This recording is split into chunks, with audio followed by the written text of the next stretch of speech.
बिस्मिल्लाहिर्रहमानिर्रहीम। अस्सलाम वालेकुम। हमारे गांव में जब भी किसी लड़की की शादी होती तो वो एक ही औरत से कपड़े खरीदती, क्योंकि वो औरत शहर से बहुत ही खूबसूरत दुल्हन के कपड़े लेकर आती और गांव में बेचती थी। शहर बहुत दूर था तो सब उसी से कपड़े खरीदने जाते थे। मेरी भी शादी करीब थी तो मैं भी खुशी खुशी उसके पास अपनी शादी का जोड़ा लेने चली गई। मेरे अंदर जाते ही वो औरत मुझे गौर से देखने लगी और फिर आगे बढ़ी और मेरे सर पर एक लाल रंग की चादर डाल दी। चादर सर पर आते ही मैं बेहोश हो गई। जब मेरी आंख खुली तो मेरे सर पर जैसे आसमान टूट पड़ा, क्योंकि मेरे पास तो बहुत सारे। मैं गांव में पली बड़ी लड़की थी, 3 भाइयों की इकलौती बहन थी। 7वीं से आगे मैंने पढ़ाई न की थी। मैं घर वालों की लाडली थी और कुछ खास पढ़ने का शौक भी ना था। लड़कपन खेल कूद में गुजर गया। अभी जवानी की हदूद में कदम रखा ही था कि माँ को मेरी शादी की फिक्र लग गई।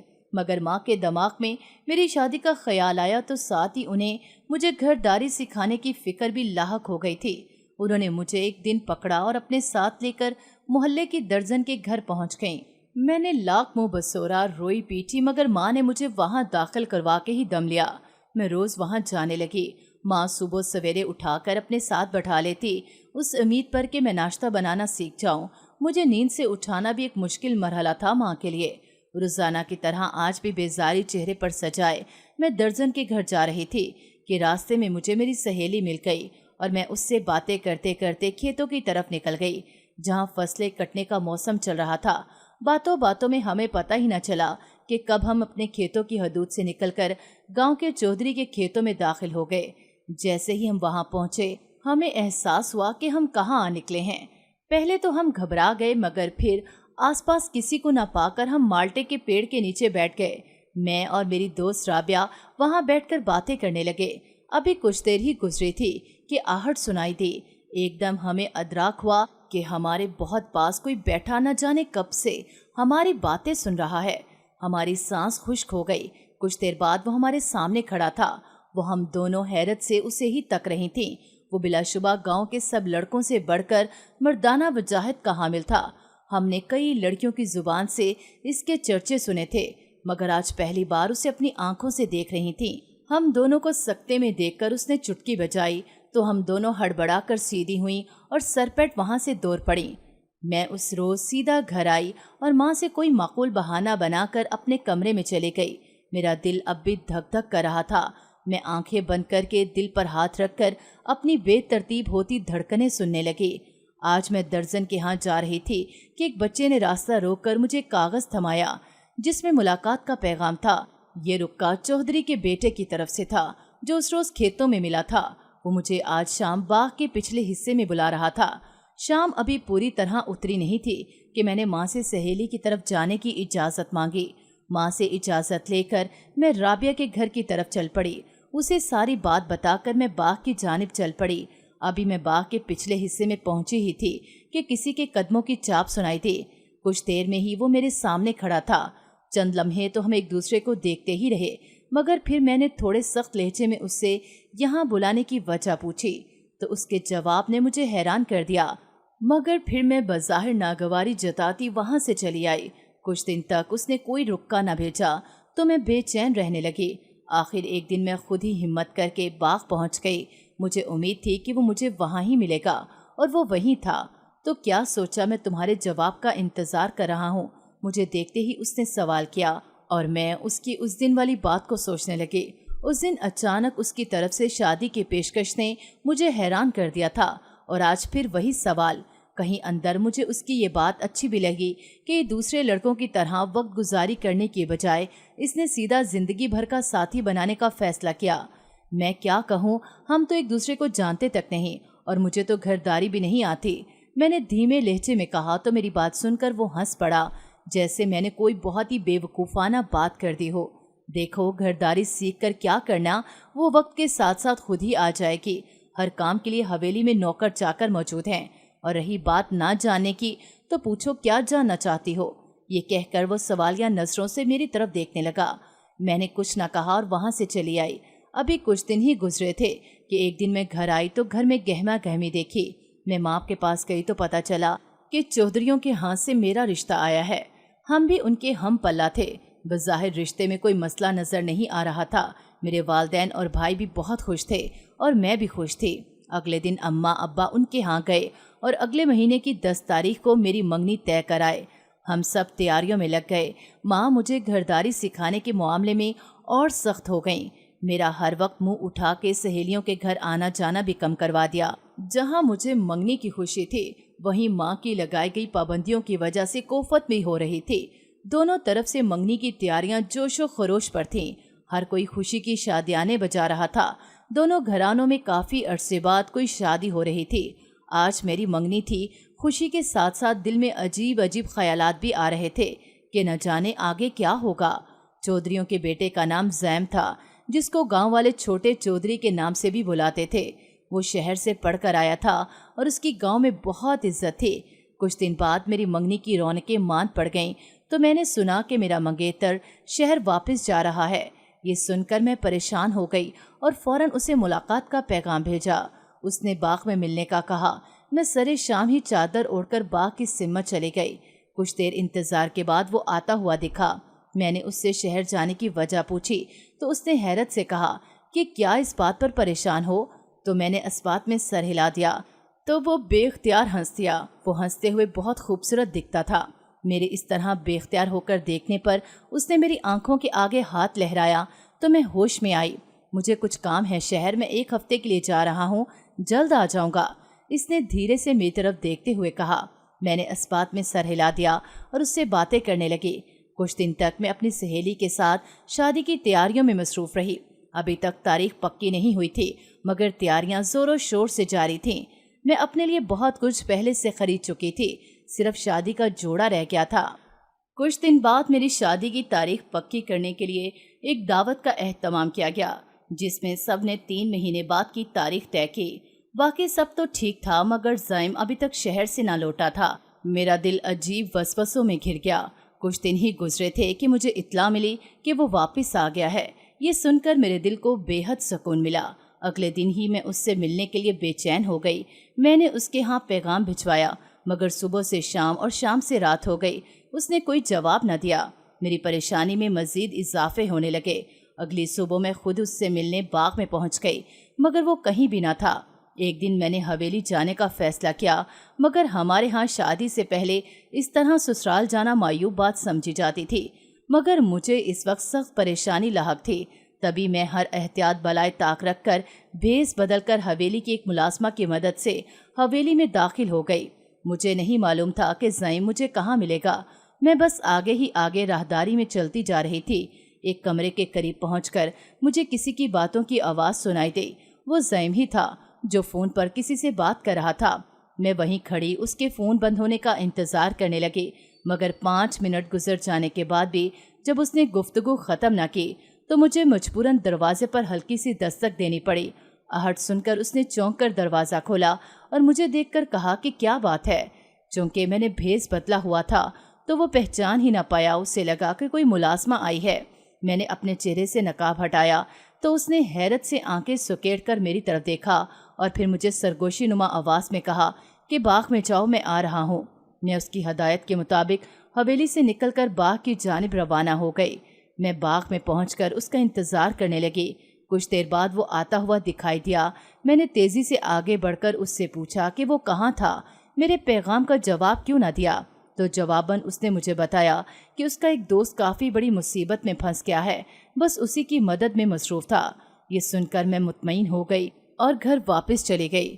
ایک دن میری دوست رابعہ مجھ سے ملنے آئی اور ادھر ادھر کی باتیں کرنے کے بعد باتوں کا موضوع زائم کی طرف مڑ گیا۔ اس نے کہا کہ زائم کی کچھ باتیں اسے بہت مشکوک لگتی ہیں۔ جب میں نے اس سے ان باتوں کی بابت پوچھا تو اس نے بات ٹال دی۔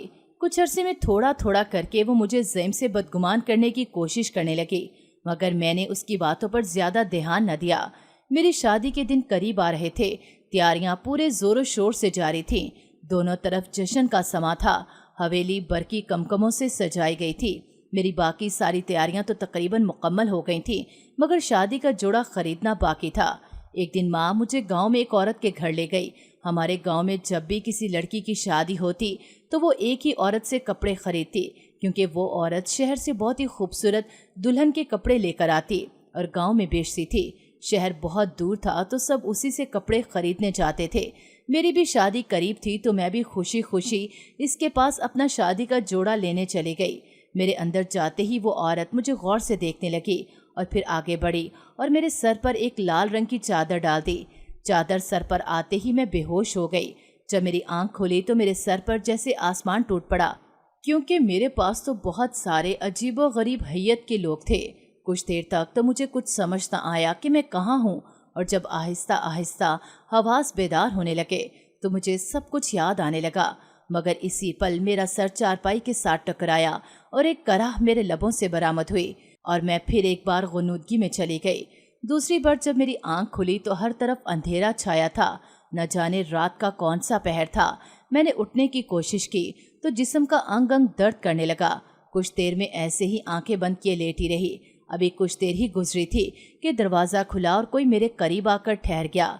ये चाप और हर तरफ फैली परफ्यूम की खुशबू मेरे लिए कतई अनजान न थी। मैंने झट से आंखें खोली और हैरत से अपने सामने खड़े शख्स को देखने लगी। कैसी हो? मुझे अपनी तरफ हैरानी से देखता पाकर उसने मुस्कुरा कर कहा। ये आंखें, ये मुस्कुराहट, ये खुशबू, सब कुछ मुझे हैरत में मुब्तला कर रही थी। इसी पल मुझे अपने बाजू में चुभन का एहसास हुआ और धीरे धीरे मैं गनूदगी में जाने लगी। दोबारा जब मेरी आंख खुली तो मैंने खुद को अपने कमरे में अपने बिस्तर पर पाया। कुछ देर बेदिमागी कैफियत में रहने के बाद मुझे आहिस्ता आहिस्ता सब याद आने लगा कि मैं तो इस औरत के घर शादी का जोड़ा देखने गई थी, और इसके बाद के सारे वाक़यात मेरे दिमाग में एक एक करके किसी फिल्म की तरह चलने लगे। मैं बेसाख्ता उठ बैठी और गहरे गहरे सांस लेकर खुद को पुरसकून करने की कोशिश करने लगी। मुझे महसूस हुआ कि मेरा पूरा जिस्म बुखार की वजह से जल रहा है और प्यास से मेरा हलक भी गोया कांटे उगाए हों। मैं हिम्मत करके बिस्तर से उठी और बाहर आई। बाहर हर तरफ दिन का समा था। कोई क्या कर रहा था, कोई क्या। इसी गहमा गहमी में माँ की नज़र मुझ पर पड़ी तो वो मेरी तरफ आई और मुझे सहारा देकर पास पड़ी कुर्सी पर बैठाया। क्या हुआ, तबीयत कैसी है अब? इतना तेज़ बुखार हो रहा था तुम्हें? माँ ने फिक्रमंदी से मेरी तरफ देखते हुए कहा तो मैंने मोहब्बत से उनका हाथ थाम लिया। माँ, क्या हुआ था मुझे? मैंने माँ की तरफ देख कर पूछा तो माँ ने मुझे बताया कि हम जब उस औरत के घर कपड़े देखने गए तो अचानक मैं बेहोश हो गई थी। तुझे कमरे में लिटाकर हमने डॉक्टर को बुलाया, फिर तेरे भाई तुझे घर ले आए। कल पूरा दिन और पूरी रात तू बेहोश रही। माँ ने तफसील से मुझे बताया। मैं परेशानी से सर हिला कर रह गई। अगले दिन मेरे ससुराल वाले मुझे देखने आए, मगर जिसका मुझे इंतज़ार था वो नहीं आया। मैं अजीब कश्मकश में थी। किससे कहूँ, कैसे कहूँ? क्या कोई मेरी बात पर यकीन करेगा? जब मैं खुद से सवाल कर कर के थक गई तो अपनी दोस्त राबिया को बुला लिया। शाम ढले वो आई तो मुझे देखकर हैरान रह गई। मैं पहले से काफ़ी कमज़ोर हो गई थी। मैं उसे अपने साथ अपने कमरे में ले गई और धीरे धीरे उसे हर बात बता दी। सारी बात सुनकर वो पहले बेयकीन और फिर परेशान हो गई। मैं खामोशी से उसके चेहरे के तासुरात देखती रही, मगर शायद वो बहुत माहिर थी अपने तासुरात को छुपाने में। मैंने थक हार कर कुछ और सोचने का फैसला किया। अगली सुबह माँ से बाहर जाने की इजाज़त लेकर मैं ज़ईम से मिलने चली गई। वहाँ जाकर पता चला कि वो शहर गया हुआ है, 2 दिन बाद लौटेगा। 2 दिन बाद उसके आने पर मैंने मिलने का पैगाम भेजा तो उसने बुला लिया। मैं उसके पास गई और उसे सारी बात अलिफ से ये तक बता दी। वो सब सुनकर कुछ पल को वो साकत हो गया। फिर उसने मुझे तसल्ली दी कि मैं परेशान ना हूँ, हम कुछ करते हैं। अगले दिन मैंने अपने घर वालों को हकीकत बताई तो सब ने हैरत और गुस्से का इजहार किया। अगले दिन ज़ईम ने मुझे बुलाया और कहा कि उसने इन लोगों पर नज़र रखनी शुरू कर दी है जिनकी मैंने निशानदही की थी। मुझे बेहोश करके खौफजदा करने में जो मुलव्वस थे मैं उनको अच्छी तरह जानती थी। मैंने कुछ दिन बाहर निकलना छोड़ दिया, ज़्यादा वक्त घर पर ही रहती थी। मुझे पिछले कुछ अरसे में होने वाले सारे वाक़यात एक एक करके याद आने लगे। मेरे तीनों भाइयों की शादियां कम उम्री में ही हो गई थीं। मेरी बड़ी भाभी काफ़ी मिलनसार थी। मंजली भाभी लिए दिए रहने वाले मिजाज की मालिक थी, और सबसे छोटी भाभी जो कि मेरी दोस्त और कज़न भी थी, बहुत ही हंसमुख थी। उसकी शादी को 2 साल हुए थे और एक प्यारी सी बेटी भी थी। हम सब अपनी जिंदगियों में काफ़ी खुश थे, मगर एक इंसान अक्सर हमारी पुरसुकून जिंदगी में मसाइल खड़े करता रहता था। वो मेरी सबसे छोटी भाभी का इकलौता भाई था। दुनिया जहां का नकम्मा और आवारा था। इसमें ना बड़ों का अदब था, ना छोटों की तमीज़। बस हर वक्त अपने उबाश दोस्तों के साथ वो गली की नुक्कड़ पर बैठकर लड़कियों को ताड़ता रहता था। گھر والے محلے والے سب اس سے تنگ تھے۔ میرا کبھی براہ راست اس سے سامنا نہیں ہوا تھا کیونکہ کوئی بھی گھر میں اس کی موجودگی پسند نہیں کرتا تھا۔ بس جب اسے پیسے چاہیے ہوتے تھے تبھی وہ آتا تھا، کبھی کسی رشتہ دار کے گھر تو کبھی کسی کے۔ ہاں، ہمارا بچپن ایک ساتھ کھیلتے ہوئے ہی گزرا تھا، مگر پھر جیسے جیسے وہ بڑا ہوتا گیا اس نے اپنے دوستوں کے ساتھ غلط کاموں میں حصہ ڈالنا شروع کر دیا۔ گاؤں کے کچھ لوگ یہ بھی کہتے تھے کہ وہ جوا بھی کھیلتا ہے۔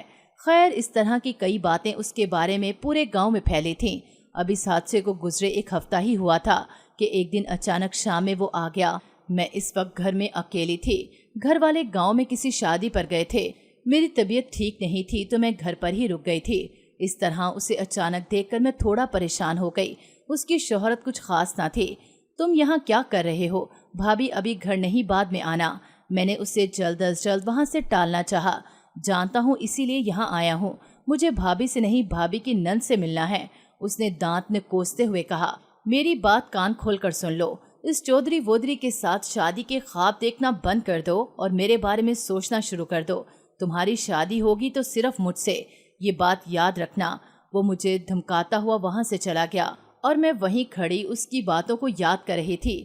رات میں جب گھر والے واپس لوٹ آئے تو میں نے ماں اور بھابھی کو ساری بات بتا دی۔ یہ سن کر دونوں پریشان ہو گئے۔ اگلے روز بھابھی نے اپنے والدین کو صورتحال سے آگاہ کیا۔ انہوں نے اسے بہت سمجھانے کی کوشش کی مگر وہ ٹس سے مس نہ ہو رہا تھا۔ یہ بات گھر کے مردوں تک بھی پہنچ گئی اور کچھ وقت بعد زعیم نے مجھے ملنے کے لیے بلایا۔ میں جب گئی تو اس نے جو کچھ مجھے بتایا میں حیران ہو گئی۔ شک تو مجھے پہلے ہی تھا مگر اب یقین کا ٹھپا لگ چکا تھا، اعتبار ٹوٹ چکا تھا۔ کیا کوئی اتنا قریبی بھی دھوکہ دے سکتا ہے؟ اس دن میں بہت بوجھل قدموں کے ساتھ گھر پہنچی۔ جو میری شادی کے دن قریب آ رہے تھے مصیبتیں میرے اوپر ٹوٹتی جا رہی تھیں۔ ابھی ایک جھٹکے سے نہیں سنبھلی ہوتی کہ دوسرا شوق لگ جاتا۔ ان پے در پے مشکلات سے گھبرا کر میں نے زعیم سے شادی کی تاریخ آگے بڑھانے کا کہا تو تھوڑی سی پس و پیش کے بعد وہ مان گیا۔ ابھی کچھ ہی دن گزرے تھے کہ ایک دن بھابھی کے ماں باپ اپنے اسی آوارہ بیٹے کے ساتھ ہمارے گھر مٹھائیوں کا ٹوکرا لے کر آئے۔ سب حیران تھے کہ بھلا یہ کیا نیا ماجرا ہے۔ بہرحال ہم نے انہیں مہمان خانے میں بٹھایا اور ان کی خاطر تواضع کا بندوبست کرنے لگے۔ ابھی کچھ ہی دیر گزری تھی کہ مہمان خانے سے اونچی جھگڑنے کی آوازیں آنے لگیں۔ میں دوڑ کر دروازے تک گئی تو پتہ چلا کہ میرے ابا اور بھائی شدید غصے میں چلا رہے ہیں۔ کچھ دیر بعد امی باہر آئیں تو پتہ چلا کہ وہ میرا رشتہ لے کر آئے ہیں، یہ جانتے ہوئے بھی کہ میں کسی کی منگ ہوں اور کچھ عرصے میں میری شادی ہونے والی ہے۔ وہ بیٹے کی ضد کے آگے ہار کر یہاں آ گئے۔ اس واقعے کے بعد ابا نے میرے سسرال والوں کو بلا کر صلاح مشورہ کر کے میری شادی کے لیے ٹھیک اگلے ہفتے کی تاریخ پکی کر دی۔ یہ سب اچانک ہوا تھا، مجھے کچھ سمجھ نہیں آ رہی تھی۔ شادی اسی ٹینشن زدہ ماحول میں ہوئی۔ یہ میری شادی کے تیسرے دن کی بات ہے کہ میں اپنے میکے آئی ہوئی تھی کہ ایک دن اچانک وہ وہاں آ دھمکا۔ بھابھی سو رہی تھیں اور گھر کے مرد باہر تھے۔ میں اسے وہاں دیکھ کر پریشان ہو گئی۔ وہ کچھ دیر تو مجھے گھورتا رہا اور پھر وہاں سے چلا گیا۔ میری زندگی سکون میں گزر رہی تھی کہ ایک دن ایک ملازمہ نے کہا کہ آپ سے کوئی ملنے آیا ہے۔ میں نے اس سے کہا کہ اسے مہمان خانے میں بٹھاؤ، میں آتی ہوں۔ کچھ دیر بعد جب میں وہاں داخل ہوئی تو وہاں رابعہ کو دیکھ کر حیران رہ گئی۔ اگلے ہی پل میرے اندر ایک نفرت کی لہر اٹھی۔ میں تیزی سے اس کی طرف بڑھی۔ تم یہاں کیا کر رہی ہو؟ میں نے سخت لہجے میں اس سے پوچھا۔ صبر، میں بتاتی ہوں، پلیز مجھے معاف کر دو، مجھ سے بہت بڑی غلطی ہو گئی۔ اس نے روتے ہوئے معافی مانگنی شروع کر دی اور پھر کہنا شروع کیا کہ دیکھو، میں زعیم سے بہت محبت کرتی تھی مگر جب مجھے پتا چلا کہ تمہاری اس سے شادی ہو رہی تو مجھے تم سے بہت نفرت محسوس ہونے لگی۔ پھر ایک دن مجھے تمہاری بھابھی کا بھائی ملا۔ اس کی باتوں سے مجھے اندازہ ہوا کہ وہ تمہیں پسند کرتا ہے اور زعیم سے تمہاری شادی طے ہونے پر کافی غصے میں ہے۔ میں نے بھی جلتی پر تیل چھڑکنے کا کام کیا۔ میں نے اسے ورغلانا شروع کر دیا اور پھر میں نے تمہارے کزن کے ساتھ مل کر ایک پلان بنایا۔ میرے بھائی کو تمہارے کزن نے اس کام کے لیے کافی پیسے دیے اور اس عورت کو بھی جہاں تم شادی کا جوڑا دیکھنے گئی تھی۔ ہمارا منصوبہ تمہیں اغوا کر کے رکھنے کا تھا مگر تمہاری ماں کی وہاں موجودگی کی وجہ سے سب ملیا مٹ ہو گیا۔ مگر اس دن کے بعد سے میری زندگی سے خوشیاں روٹ گئیں۔ میں چاہتی ہوں کہ تم مجھے معاف کر دو تاکہ میں سکون سے جی سکوں۔ اس کی باتیں سن کر میں نے افسوس سے اسے دیکھا۔ اس کے بھائی کو تو میں اس دن ہوش میں آنے پر اس کے پرفیوم سے پہچان گئی تھی کیونکہ میں اکثر رابعہ کے گھر جاتی رہتی تھی اور اس کے بھائی کو بھی جانتی تھی۔ वो हमेशा एक ही परफ्यूम इस्तेमाल करता था और बाकी ज़ईम ने तहकीकात करवा कर पता लगा लिया था, मगर हमने कभी उन्हें बदनाम करने या बदला लेने का नहीं सोचा। मैंने राबिया को वहाँ से जाने का कहा और ख़ुद अंदर की तरफ बढ़ गई, क्योंकि मैं ज़िंदगी में शायद कभी उसे माफ़ कर भी दूँ, मगर एतबार कभी नहीं कर पाऊँगी। किसी की बेएतबारी के साथ जीना सबसे कठिन काम है, और ये काम ही अब इन तीनों को करना था, जब तक पछतावा नाक बनकर उन्हें डसने ना लगे। नाज़रीन, अगर आपको हमारी कहानी अच्छी लगी है तो वीडियो को लाइक करें, शेयर करें और हमारे चैनल को सब्सक्राइब करें। अगली वीडियो तक इजाज़त दें। अल्लाह हाफ़िज़।